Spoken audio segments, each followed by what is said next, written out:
ce sont vos amis, pourquoi ne pas leur avoir dit la vérité tout simplement? C'est toujours ce qu'on dit à la fin d'un rendez-vous raté. Ted, j'ai passé une super soirée hier, il faut qu'on refasse ça bientôt. Je t'appelle.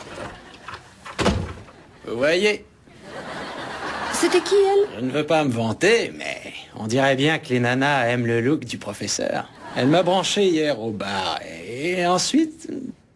En fait, en rentrant, elle s'est endormie sur le canapé, mais... Des fois, ça arrive. Sûrement pas. Bien sûr que si.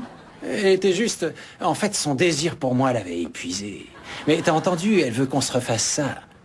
Bientôt. Ted, je peux te poser une petite question? Où est-ce qu'elle habite, cette fille, exactement? Banlieue sud, pourquoi? Tu es le tavernier asexué. Oh, c'est pas vrai, t'as raison. C'est lui, le tavernier asexué. C'est quoi cette histoire de tavernier En asexué? tête, beaucoup d'hommes, que nenni, maintes âmes ont leur propre version du tavernier asexué. Justement, la mienne, je l'ai rencontrée l'année dernière. J'ai même composé un poème à ce sujet. Veux-tu l'entendre? Pas vraiment. C'était la nuit de la Saint-Sylvestre. Dehors le chaos, car l'orage grondait. Une horloge indiquait 3 heures. J'étais perdu dans cette grande ville. La taverne se vida. On éteignit quelques lanternes. Les calèches nombreuses dans la rue étaient toutes recouvertes de Attends, neige. si c'était l'année dernière, pourquoi tu la joues à la Oliver Twist? Ted, c'est un poème. L'heure de la fermeture approchait et mon infortune persistait. Vers la gauche, je me tournais et d'horreur, je fus frappé. Elle avait une barbe et un sacré duvet.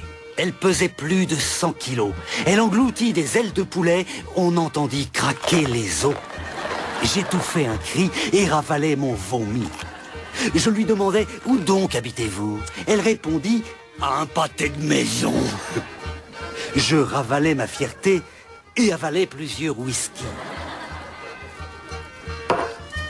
Je demandais alors au Dieu de calmer son appétit. Une fois dans sa caverne, elle nous prépara un encas. Sous ses lourds sabots, le plancher grinça. Mais quand elle revint, elle me trouva endormie et couchée. C'est ainsi qu'elle devint la tavernière asexuée. Tout comme toi. T'es en train de dire que la fille m'a utilisé pour être hébergée? Ted, tu lui as dit que tu vivais juste au-dessus. Elle a vu ta veste en tweed, qui lui a fait penser que tu n'étais pas intéressé, ou même peut-être incapable d'avoir des relations sexuelles, et elle s'est dit, hé, logement gratuit. Certainement pas. Je ne suis pas le tavernier asexué. Ted, cette fille n'a jamais eu l'intention de coucher avec toi. Ce qui est plutôt marrant, parce que d'habitude, c'est le tavernier qui offre les couvertures et les draps.